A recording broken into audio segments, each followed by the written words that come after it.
बागेश्वर धाम के बाबा धीरेन्द्र शास्त्री का काफिला छत्तीसगढ़ से पहुंचा अपने आश्रम। बाबा को देखने के लिए छतरपुर में उमड़ी श्रद्धालुओं की भीड़।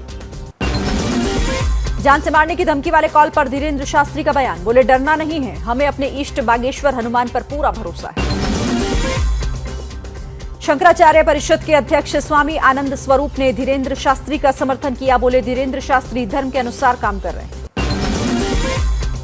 लखनऊ में बाबा बागेश्वर के समर्थन में उतरे हिंदू महासभा के कार्यकर्ता, गांधी प्रतिमा के पास धीरेन्द्र शास्त्री के समर्थन में नारेबाजी की। लखीमपुर कांड में कार से लोगों को कुचलने के आरोपी आशीष मिश्रा को सुप्रीम कोर्ट से मिली जमानत। कोर्ट ने यूपी और दिल्ली से बाहर रहने का आदेश दिया। पीएम मोदी और मिस्र के राष्ट्रपति अब्दुल फतेह अल सीसी के बीच मुलाकात। पीएम मोदी बोले आतंकवाद से मिलकर लड़ेंगे। गणतंत्र दिवस के कार्यक्रम में बोले सीएम केजरीवाल, चीन को कड़ा संदेश देने की जरूरत। एलजी पर भी हमला, बोले चुनी हुई सरकार को चलने नहीं दिया जा रहा। गणतंत्र दिवस परेड में केवल मेड इन इंडिया हथियार आएंगे नजर। K9 वज्र आर्टिलरी गन से लेकर ब्रह्मोस मिसाइल सिस्टम सेना की परेड में शामिल होंगे। 26 जनवरी परेड को देखने के लिए 60 से 65 हजार लोग हो सकते हैं शामिल। QR कोड के जरिए दी जाएगी एंट्री। सुरक्षा में 6000 जवानों की तैनाती। गणतंत्र दिवस के मौके पर रक्षा मंत्री राजनाथ सिंह वीर गाथा कार्यक्रम में शामिल हुए। विजेता छात्र छात्राओं को रक्षा मंत्री ने दिया अवार्ड। भारत पाकिस्तान के बीच नहीं पड़ना चाहता अमेरिका। अमेरिकी विदेश मंत्रालय ने कहा, विवाद भारत पाकिस्तान के बीच की बात। नासिक के पीठाधीश्वर ने सीएम एकनाथ शिंदे को चिट्ठी लिखी। छत्रपति शिवाजी महाराज अंतर्राष्ट्रीय हवाई अड्डे परिसर में मंदिर बनाने की मांग। श्री श्री रविशंकर के हेलीकॉप्टर की इमरजेंसी लैंडिंग। खराब मौसम की वजह से तमिलनाडु के इरोड में उतारा गया हेलीकॉप्टर। वरिष्ठ कांग्रेस नेता ए के एंटनी के बेटे अनिल एंटनी ने कांग्रेस के सभी पदों से इस्तीफा दिया। अनिल एंटनी ने गुजरात दंगों पर बनी बीबीसी की डॉक्यूमेंट्री के विरोध में ट्वीट किया था। जेएनयू में गुजरात दंगों पर बनी बीबीसी की डॉक्यूमेंट्री की स्क्रीनिंग को लेकर अड़े लेफ्ट विंग के छात्रों और एबीवीपी छात्रों के बीच पत्थरबाजी। एबीवीपी के 25 छात्रों के नाम केस दर्ज किया गया। कोलकाता में होगी बीबीसी की डॉक्यूमेंट्री की ओपन स्क्रीनिंग। प्रेसिडेंसी यूनिवर्सिटी में 27 जनवरी को शाम 4 बजे। उपेंद्र कुशवाहा पर नीतीश कुमार का निशाना, बोले जिसको जहां जाना हो जाए। 2 दिन के लिए रोकी गई भारत जोड़ो यात्रा। जम्मू कश्मीर में खराब मौसम की वजह से 2 दिन नहीं होगी यात्रा। आज सिनेमाघरों में रिलीज हुई शाहरुख खान की फिल्म पठान। फिल्म की एडवांस बुकिंग। 4 साल बाद शाहरुख पर्दे पर नजर आ रहे हैं। एमपी के इंदौर में आईनॉक्स में पठान फिल्म को लेकर हिंदू जागरण मंच ने विरोध किया। फिल्म का एक शो रद्द हुआ। यूपी के आगरा में फिल्म पठान को लेकर प्रदर्शन। एसआरके उमेक्स मॉल में हिंदूवादी नेताओं ने की नारेबाजी। ग्वालियर में पठान फिल्म के खिलाफ काफी विरोध। बजरंग दल समेत कई हिंदू संगठनों ने चक्का जाम किया। थिएटर में फिल्म न चलने देने की चेतावनी। राजस्थान के जोधपुर में शाहरुख के फैंस ने केक काटा। फिल्म के दौरान सिनेमा हॉल में केक काटा। फिल्म पठान देखने पहुंचे लोगों में दिखा शाहरुख का जबरदस्त क्रेज। फैंस ने पहनी शाहरुख की फोटो वाली टी-शर्ट। थिएटर में बजे ढोल नगाड़े। कर्नाटक के बेलगाम में फिल्म पठान का विरोध। हिंदू संगठन ने स्वरूप सिनेमा में हंगामा किया। हरिद्वार में फिल्म पठान के विरोध में उतरे विश्व हिंदू परिषद और बजरंग दल के कार्यकर्ताओं को हिरासत में लिया गया। वाराणसी में पठान फिल्म के बायकॉट के लगे पोस्टर। प्रदर्शनकारियों ने शाहरुख खान मुर्दाबाद के नारे लगाए। गुजरात के बाद मुंबई में भी विश्व हिंदू परिषद फिल्म पठान का विरोध नहीं करेगी। वीएचपी ने कहा, फिल्म में कई बदलाव किए गए। लखनऊ के हजरतगंज इलाके में 4 मंजिला इमारत गिरने से बड़ा हादसा। 2 महिलाओं की मौत। अब तक 15 लोगों को मलबे से निकाला गया। लखनऊ में इमारत हादसे में समाजवादी पार्टी के विधायक शाहिद मंजूर का बेटा नवाजिश गिरफ्तार किया गया। इमारत में विधायक के बेटे की हिस्सेदारी। एमपी के सिंगरौली में मकान की दीवार गिरने से हादसा। कई लोगों के दबे होने की आशंका। 7 लोगों का रेस्क्यू। पुणे के दौंड में भीमा नदी से एक परिवार के 7 सदस्यों के शव निकाले गए। 5 लोगों को हिरासत में लिया गया। मुंबई के नजदीक वसई इलाके में लगी भीषण आग। फायर ब्रिगेड की गाड़ियां आग बुझाने के लिए मौके पर पहुंची। आग लगने की वजह साफ नहीं हो पाई। यूपी के लखीमपुर खीरी में दबंगों ने बस में की जमकर तोड़फोड़। 2 बसों के गुट में हुई थी झड़प। एमपी के बालाघाट में कानून को ताक पर रखकर फिर दिखी स्टंट की तस्वीरें। बच्चों को कंधे पर बैठाकर गाड़ी चलाते हुए युवक का वीडियो वायरल। नोएडा में जानलेवा स्टंट का एक वीडियो वायरल हुआ। एक स्कूटी पर 5 युवा जान जोखिम में डालकर जानलेवा स्टंट करते नजर आ रहे। यूपी के आजमगढ़ में पुलिस और बदमाशों में मुठभेड़ में घायल हुआ बदमाश। आरोपी बदमाश ने पंचायत प्रधान को गोली मारी थी। मध्य प्रदेश के ग्वालियर में गणतंत्र दिवस के मौके पर करीबन 50 लाख तिरंगे बनाए गए। तिरंगों की है भारी मांग। यूपी के अमेठी में राष्ट्रीय मतदाता दिवस पर पिंक रैली का आयोजन। बच्चों ने निकाली जागरूकता रैली। डीएम ने रैली को हरी झंडी दिखाई।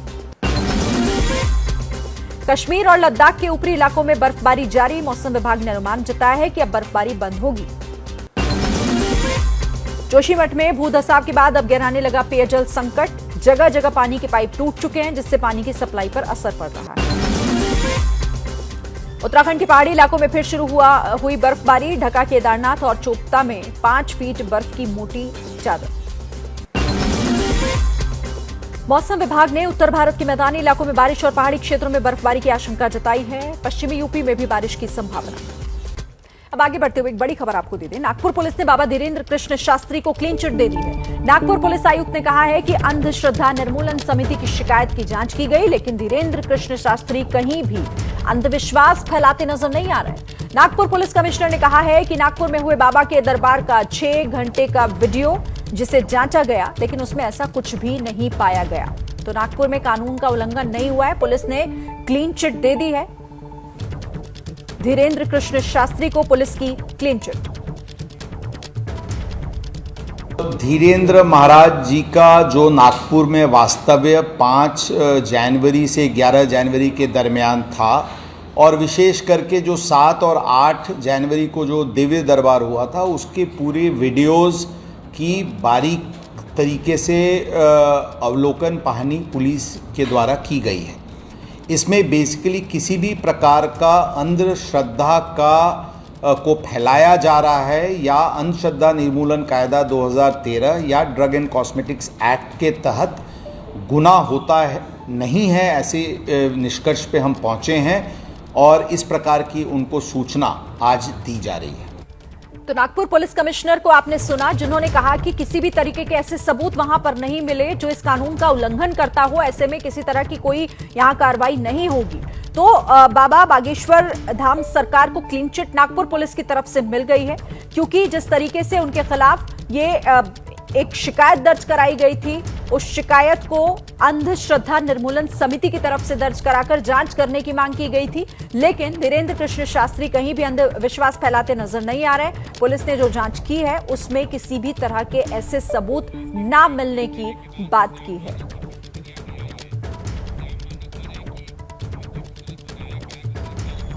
तो देखिए, पुलिस की तरफ से तो क्लीन चिट मिल गई है, लेकिन इसके बाद श्याम मानव की तरफ से भी प्रतिक्रिया सामने आ गई है और वो इस क्लीन चिट को खारिज कर रहे हैं, मतलब गलत बता रहे हैं और अभी भी गिरफ्तारी की मांग कर रहे हैं।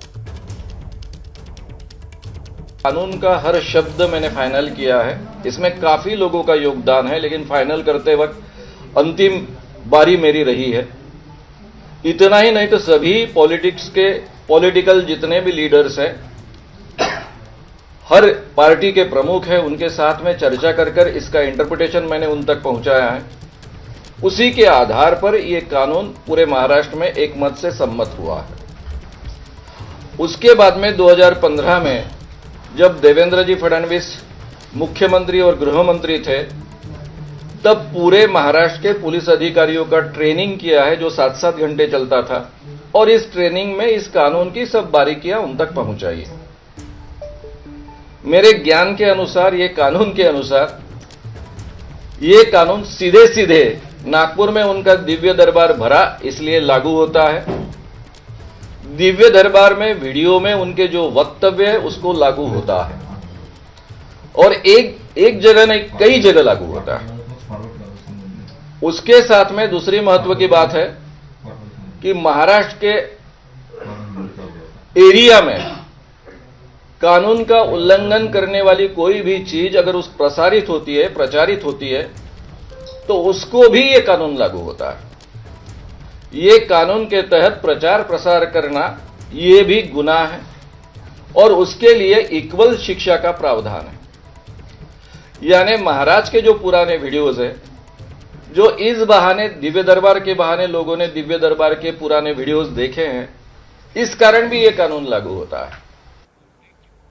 तो बाबा बागेश्वर धाम सरकार को भले ही पुलिस की तरफ से क्लीन चिट मिल गई हो, लेकिन श्याम मानव अभी भी इस मामले में कार्रवाई की मांग कर रहे हैं। इस पर नजर हमारी रहेगी। देखिए, बरेली में मौलाना तौकीर रजा ने धीरेन्द्र कृष्ण शास्त्री के घर वापसी करवाने वाले बयान पर किस तरह से हमला बोला है, सुनवाते हैं आपको। घर वापसी क्या होती है, मेरी आज तक ये समझ में नहीं आया। पहले आप पत्थर युग में रहते थे, हैं? तो पत्थर युग में वापस जाना चाहोगे? पहले आप नंगे रहते थे, कपड़ा था ही नहीं, क्या आप उस युग में वापस जाना चाहोगे? तो जैसे जैसे लाइट मिलती गई, जैसे जैसे समझ आती गई, वैसे वैसे आदमी तरक्की करता गया। यहां पे मैं सिर्फ इतना कहना चाहूंगा कि एक लाइट हमें 1400 बरस पहले मिली, हम उस लाइट में आ गए। आप तक वो लाइट अभी तक नहीं पहुंची है, आपको भी उस लाइट में एक दिन आना पड़ेगा, क्योंकि वही सही रास्ता है। इस्लाम अमन और शांति का, भाईचारे का, मोहब्बत का, इंसाफ का पैगाम देता है। और मुझे लगता है जो लोग घर वापसी की बात करते हैं वो हमें दोबारा जंगली बनाने की कोशिश करना चाहते हैं। ऐसे लोगों को इस किस्म की हरकतों से बाज आना। देखिए, घाटी में हो रही जबरदस्त बर्फबारी लगातार हो रही है और बर्फबारी की वजह से वहां का जो तापमान है वो काफी इस वक्त नीचे चला गया है, शून्य से भी काफी नीचे। कुपवाड़ा क्षेत्र में 4 फीट तक बर्फबारी हुई है। बर्फबारी की वजह से सड़कों पर बर्फ की मोटी परत जमी हुई है, जिसकी वजह से कई रास्ते बंद हो गए। आसमान से गिर रहे बर्फ की वजह से विजिबिलिटी भी काफी कम हो गई है और आवाजाही बुरी तरह से प्रभावित हुई है। 4 अलग अलग जगहों की तस्वीरें आपके सामने हैं। श्रीनगर, कुपवाड़ा, शोपियां, अनंतनाग, सभी जगहों पर इस वक्त बर्फबारी जारी है। कुपवाड़ा की तस्वीरें आपके सामने देखिए, पेड़ों के ऊपर बर्फ जमी हुई है, जो पारा लगातार यहां गिरता जा रहा है और शून्य से नीचे लोगों की मुसीबत इस वक्त बढ़ा रहा है। हालांकि पर्यटक जो ऐसे मौसम का इंतजार करते हैं वो काफी खुश हैं। कश्मीर घाटी में मौसम के मिजाज लगातार बिगड़े हुए हैं और पहाड़ी इलाकों में भारी बर्फबारी के बाद अब मैदानी इलाकों में भी बर्फबारी शुरू हो गई है। श्रीनगर में आज सुबह से ही बर्फबारी हो रही है, जिसके चलते जो सड़क और हवाई संपर्क कश्मीर घाटी का है वो बाकी देश दुनिया से पूरी तरीके से कट गया है। जहां तक जम्मू श्रीनगर राष्ट्रीय राजमार्ग की बात करें तो कई जगह पे हिमस्खलन के कारण सड़क को बंद कर दिया गया है, जबकि हवाई अड्डे पर फिसलन के कारण हवाई सेवाएं नहीं हो पाई है। इसका कारण ही जो है राहुल गांधी की भारत जोड़ो यात्रा पर भी इसका असर हुआ है और रामबन में आज जो यात्रा का पड़ाव था उसको बंद कर दिया गया है, स्थगित कर दिया गया है आज दिन की यात्रा के लिए। और कल 26 जनवरी के बाद 27 को अब ये यात्रा फिर से शुरू होगी जो कश्मीर घाटी में होगी। लेकिन फिलहाल मौसम विभाग की तरफ से जो जानकारी दी गई है, उत्तरी और दक्षिण कश्मीर के पहाड़ी इलाकों में काफी ज्यादा बर्फ गिरी है, जिसके चलते जनजीवन है वो बुरी तरीके से प्रभावित हुआ है और आने वाले 48 घंटों तक फिलहाल मौसम में किसी भी तरह के सुधार की कोई बात नहीं कही गई है और लगातार बारिश और बर्फ का सिलसिला जारी रहेगा, जिसके चलते न सिर्फ जम्मू कश्मीर में बल्कि समूचे उत्तर भारत में ठंड का एक और लहर आएगी और शीत लहर का एक प्रकोप और बढ़ेगा और अगले कुछ दिनों तक फिलहाल लोगों को ठंड से राहत नहीं मिलेगी। कैमरामैन अरशद हुसैन के साथ आसिफ कुरैशी, एबीपी न्यूज, श्रीनगर। जैसे ही घड़ी का काटा दोपहर 2:30 पे आए, बबीता जी का दिल सास बहू साजिश के लिए मचल जाए। और ये है इनकी बहू, पूरे दिन ऑफिस की टेंशन हो जाए गॉन जब ये करें अपना फेवरेट शो फ्री टाइम पे ऑन। इनकी तरह आप भी देखिए अपना फेवरेट शो अपने टाइम पर और डाउनलोड कीजिए एबीपी लाइव ऐप अपने स्मार्ट टीवी पर।